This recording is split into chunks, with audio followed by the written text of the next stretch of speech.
I'm back with my new video. In today's video, I will be explaining trigonometric ratios for some specific angles and the easy way to learn them from class 10 chapter 8 Introduction to Trigonometry. So before proceeding with trigonometric ratios, let me first revise the concept which we understood in my last video, that is Pandit, Bhadri, Prasad, हर बोले। ये मैंने आपको अपनी last video में भी समझाया था कि इसमें जो p बाई एच की अगर हम इस वे में बात करें तो डेट इज आवर साइन, यू जाए that is cosec, b by H is cos, h by B is sec, p by B is tan and b by p is cot. I hope आप सबको अब ये चीज अच्छे से याद हो गई होगी। मैंने इसमें ये चीज आपको रिवाइज इसलिए कराई कि आप इसमें जो भी मैं आपको कराऊंगी आप उसको इससे रिलेट कर सके। तो now proceeding with our my specific angles, जिसमें मैं सबसे पहले बात करूंगी 45 डिग्री की। मेरे 5 एंगल्स रहेंगे, दैट इज 0 डिग्री, 30 डिग्री,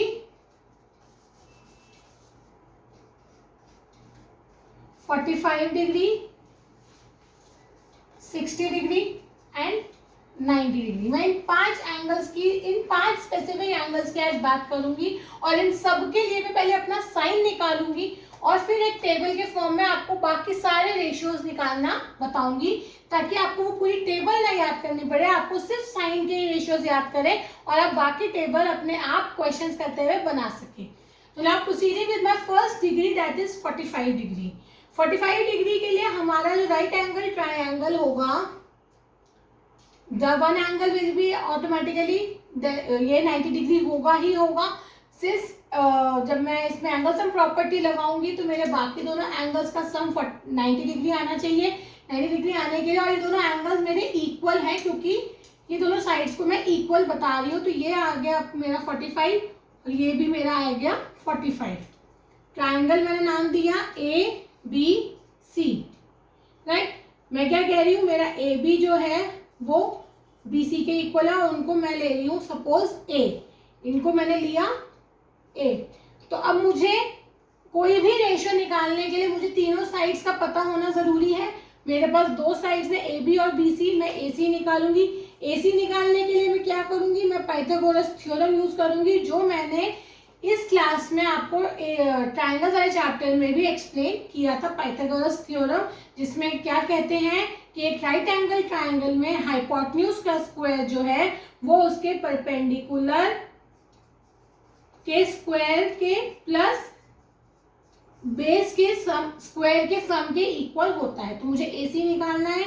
यहाँ पे A B is a square and B C is a square, that is 2a square A C square.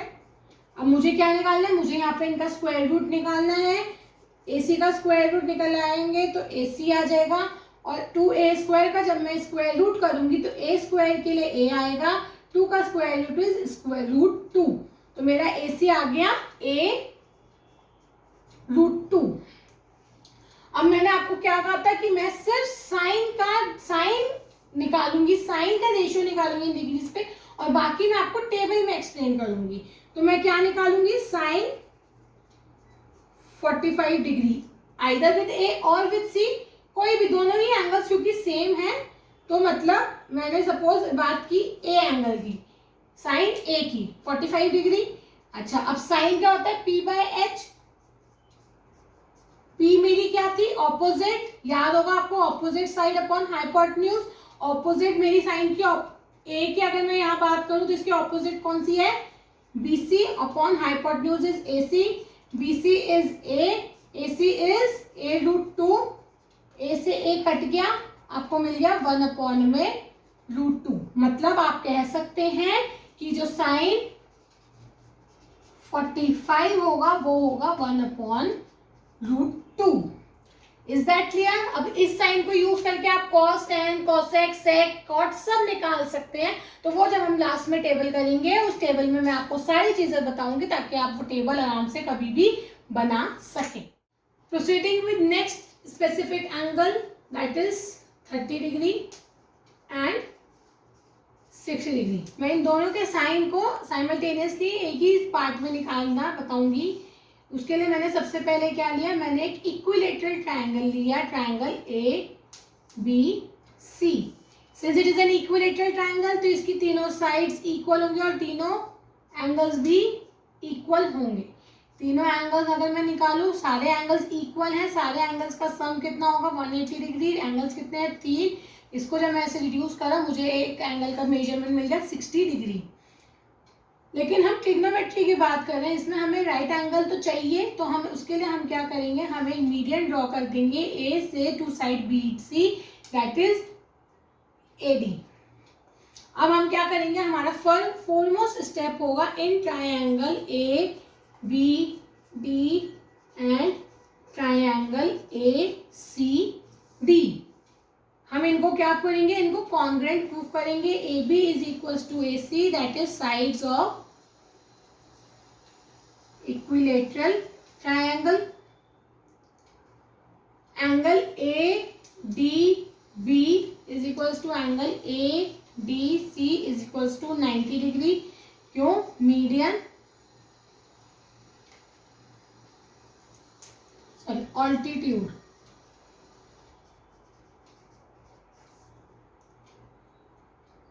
And third one is AD is equals to AD, मतलब आपका reason आ गया common. इसमें आप लिखेंगे AD is perpendicular to BC। तो हमारे triangle ABD जो है वो कॉन्ग्रुएंट आ गया, ट्रायंगल ACD रीजन आ गया by RHS congruency.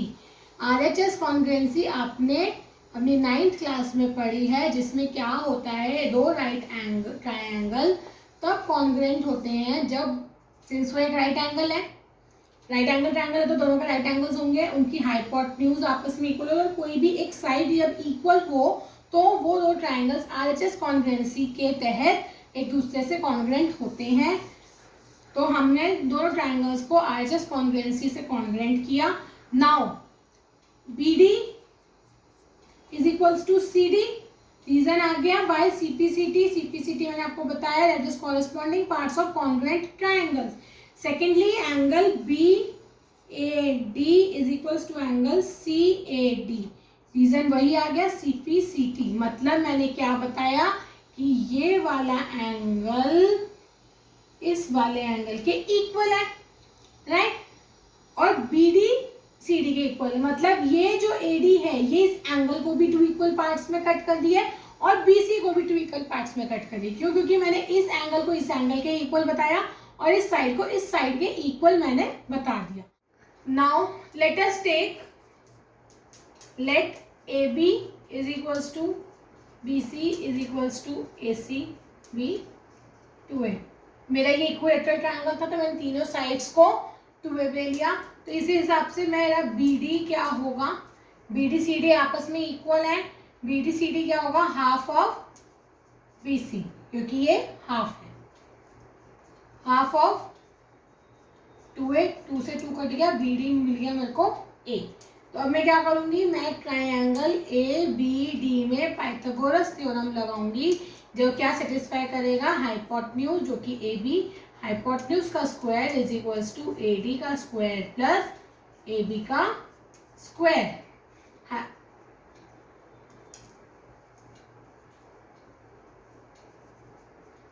BD square. AB is my 2A, AB मेरा क्या है 2A, और BD और AD ये दोनों आपस में इक्वल हैं, ये A है। तो AB मेरा क्या है 2A का स्क्वायर, AD मेरे को निकालना है, और BD क्या है मेरा A स्क्वायर। तो मैं AD निकालने के लिए इसको उधर शिफ्ट कर दूंगी, तो मेरा हो जाएगा 2A का स्क्वायर, इसमें से मैं इसको माइनस करूँगी तो मुझे मेरा AD स्क्वायर मिल जाएगा। AD स्क्वायर 2A का square is 4A square minus A square, यानी कि AD स्क्वायर क्या हो गया 3A स्क्वायर। अब मैं दोनों साइड स्क्वायर रूट करूंगी, 3A स्क्वायर, इस स्क्वायर से स्क्वायर कट गया यानी कि AD, इधर इस स्क्वायर से इस स्क्वायर कट गया यानी कि A, और 3 के पास स्क्वायर नहीं है तो वो √3 एज इट इज हम लिख देंगे। ये हमारा AD आ गया। अब हमारे को AD है, AB है, BD है, तो हम क्या निकालेंगे, साइन। अब हमें अपने रेशियो निकालने हैं, साइन 30। ये मेरा एंगल 60 डिग्री है, ये मेरा एंगल 30 डिग्री है, तो मुझे साइन 30 निकालना है। इस एंगल ट्राइंगल के हिसाब से मेरा साइन 30 कौन से एंगल के रिस्पेक्ट में होगा, A के रिस्पेक्ट में। इसका रेशियो क्या होता है, P/H, यानी कि P/H लिखो या अपोजिट अपॉन हाइपोटेन्यूज लिखो, बात सेम ही है। अच्छा, ए के कंपैरिजन स्टेटस में अगर हम देखें, हमारी अपोजिट साइड कौन सी है, BD, और H है हमारा AB। तो BD क्या है मेरा, A, और AB मेरा क्या है, 2A। A से A कट गया, मेरे को साइन 30 मिल गया 1/2। Proceeding with sign 60। साइन 60 मेरा किस एंगल के रिस्पेक्ट में होगा, एंगल B के रिस्पेक्ट में। अब वही P/H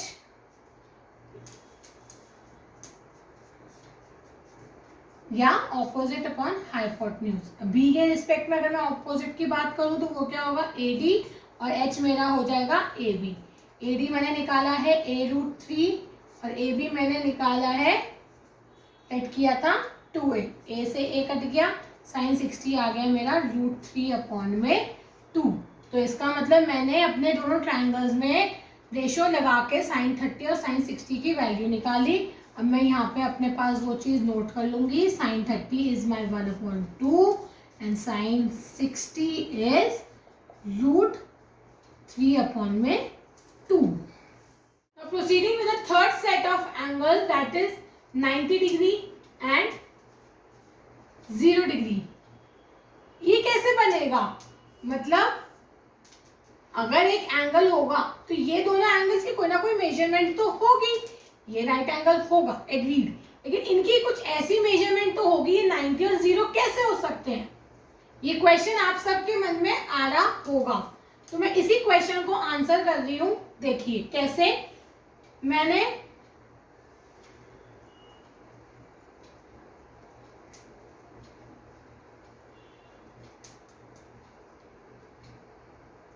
क्या करा, मेरा C जो है वो मेरा ग्रेजुअली डिक्रीज हो रहा है। मतलब पहले मेरा C ये पॉइंट था, अब मेरा C ये पॉइंट है, मतलब मेरा C जो है AB की तरफ बढ़ रहा है। एक टाइम ऐसा आएगा कि C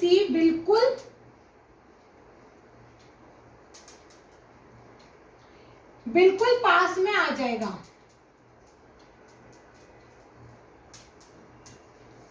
ठीक है, तो इसका मतलब एक टाइम ऐसा भी आएगा कि जब C बिल्कुल B की तरह कोइंसाइड कर जाएगा और मेरा A जो है वो बिल्कुल 0 डिग्री बन जाएगा। तो साइन 0 डिग्री किसके रिस्पेक्ट में बात कर रही हूं मैं, A के रिस्पेक्ट में।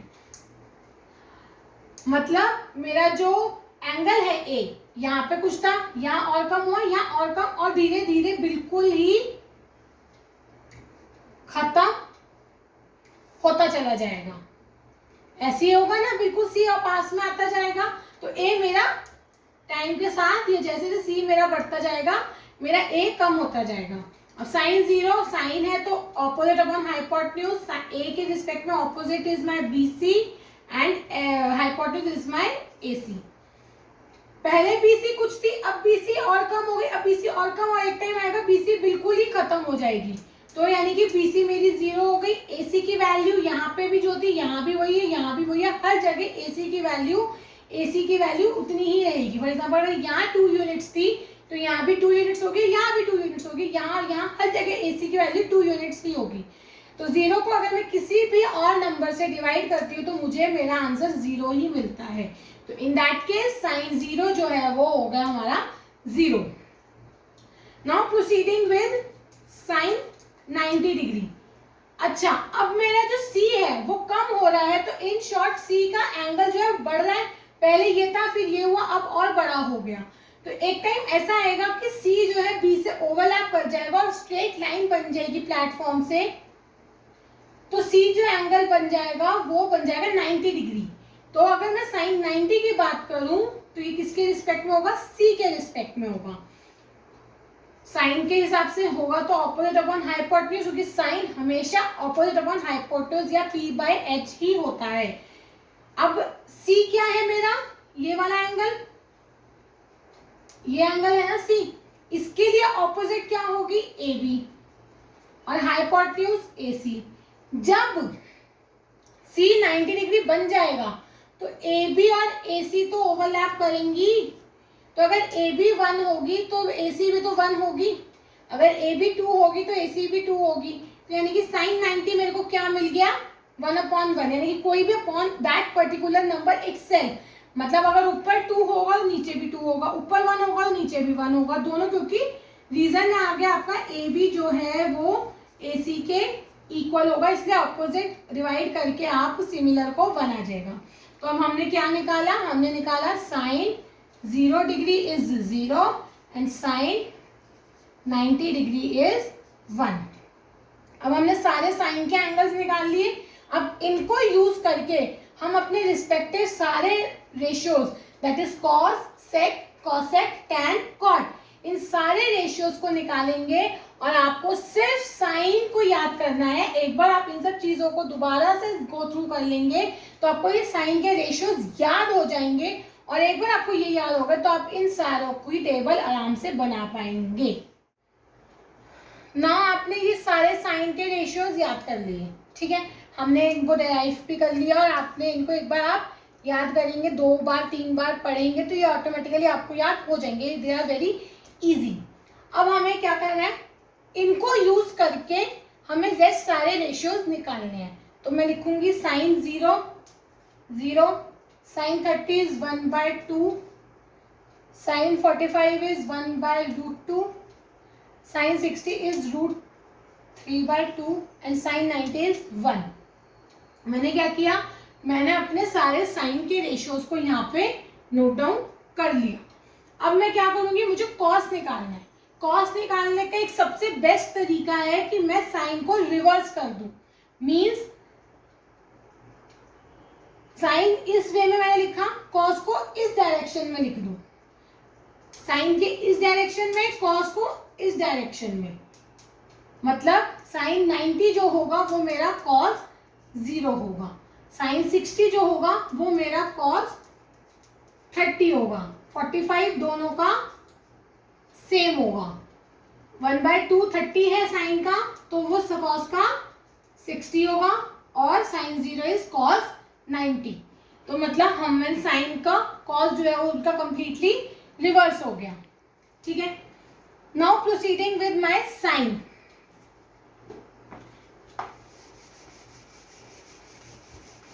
अब मुझे निकालना है टैन। टैन निकालने के लिए क्या होता है concept, sine theta upon cos theta, मतलब जो भी साइन की वैल्यू है अपॉन कॉस की वैल्यू, 0 अपॉन में 1 दैट इज 0, 1 अपॉन में 2 रिवर्स हो गया, 2 अपॉन में 2 से 2 कट गया, यानी कि यहाँ मुझे मिल गया 1 अपॉन में √3, 1/√2 1/√2, मतलब 1/√2 यहाँ हो गया √2/1, ये कट गया, ये कट गया, आंसर मिल गया मुझे 1, √3/2 इंटू 2/1, 2 से 2 कट गया, आंसर मिल गया मुझे √3। यहाँ पे हो गया 0 अपॉन 1 अपॉन में 0, यानी कि नॉट डिफाइंड। तो मैंने क्या किया, मैंने सिंपली साइन अपॉन कॉस किया, मतलब कॉस को रिवर्स करके साइन के रेशियो से मल्टीप्लाई कर दिया, रिवर्स करके कट के हमारे जो भी रेशियोज आए मैंने वो यहाँ पे टैन के फॉर्म में लिख दिए, राइट। सारे आप देख रहे हैं मैं सारे साइन से आराम से निकाल पा रही हूँ, मुझे कोई दिक्कत नहीं हो रही। अब आया हमारे कॉसेक। कॉसेक क्या होता है, कॉसेक होता है 1 अपॉन साइन थीटा, मतलब साइन थीटा का रिवर्स। अगर मेरा साइन थीटा 0 है तो कॉसेक क्या होगा 1 अपॉन में 0, मतलब नॉट डिफाइंड। 30 है 1 अपॉन में 2 तो कॉसेक हो जाएगा 2, 45 है 1 अपॉन √2 तो कॉसेक हो जाएगा √2, साइन 60 है 3/2, तो कॉसेक हो जाएगा 2/√3, और ये क्या हो जाएगा 1/1 यानी कि 1, राइट। तो मतलब कॉसेक मैंने क्या किया 1/sin, तो यानी कि साइन को पूरे को मैंने उल्टा कर दिया। नेक्स्ट प्रोसीडिंग विद सीकेंट, यानी कि सेक क्या होता है 1/cos थीटा, मतलब मुझे इसमें क्या करना है, मुझे इसमें cos थीटा को रिवर्स करना है। तो यानी कि मैं करूंगी तो 1/1, यहाँ पे मेरा 1 आ गया, यहाँ मेरा आ गया 2/√3, यहाँ मेरा आ गया √2, यहाँ पे आ गया 2, और यहाँ आ गया नॉट डिफाइंड। आप देख पा रहे होंगे कि जो सीकेंट है वो कोसिकेंट का रिवर्स ही तो है, कि अगर सीकेंट इस वे में है तो कोसिकेंट उसका इस वे में है, राइट। तो ऑल्दो मैंने इसको निकाला अपने रेशियो के, जो मैंने आपको रिलेशन बताया था उसको यूज करके मैंने सीकेंट और कोसिकेंट निकाला है, लेकिन आप देख पा रहे हैं अगर आपने कोसिकेंट लिख लिया तो आप सीकेंट स्ट्रेट फॉरवर्ड उसका रिवर्स भी लिख सकते हैं। ये क्यों है रिवर्स, क्योंकि हमने कॉस और साइन भी एक दूसरे के रिवर्स थे, इसलिए उनके जो रिवर्स है यानी कि कोसिकेंट और सीकेंट वो भी एक दूसरे के रिवर्स में हम लिख पाएंगे।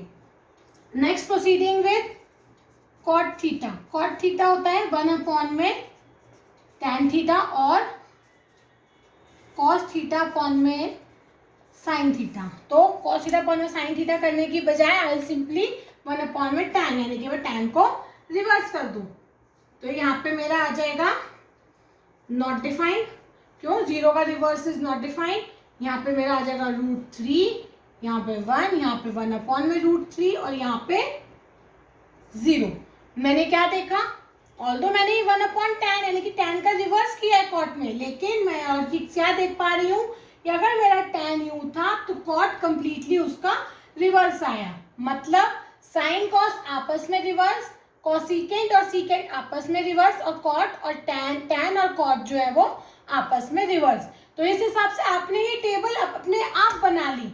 आपने क्या याद किया, आपने सिर्फ साइन का याद किया, cos tan cot cosecant secant cot ये सब आपने खुद बनाया। तो अब आप क्या करिए, जब भी आप इससे रिलेटेड कोई भी क्वेश्चन सॉल्व करें, उस एक्सरसाइज को सॉल्व करने से पहले आप एक बार ये पूरी टेबल बना लें। मैं फिर कह रही हूँ आपको ये पूरी टेबल याद करने की जरूरत नहीं है, आप सिर्फ साइन को याद करिए, बाकी सारे आप तब बनाइए और उसको याद करते, और जैसे आप इसको रिपीटेटिवली बनाते रहेंगे तो आप इसको एक टाइम के बाद याद भी आपको हो जाएगी, फिर आपको शायद आगे इसको बनाने की जरूरत भी ना पड़े, और साइंस से आप पूरी टेबल अपनी बना पाएंगे। I hope you understood the concept of trigonometric ratios of some specific angles and the easiest way to make this table.